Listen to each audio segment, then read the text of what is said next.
আমি প্রধানমন্ত্রী চাই না, মানুষের অধিকার চাই,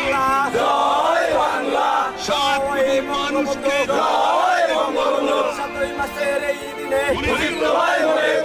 গ্রহণ দিয়েছে।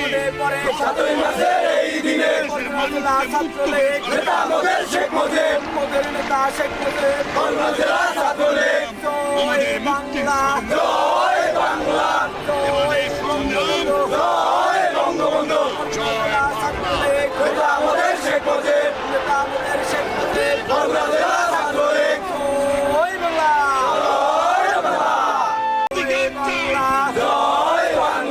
সাত কোটি মানুষকে গ্রহণ দিয়েছে। আমাদের মুক্তির আমাদের শেখ মুজিব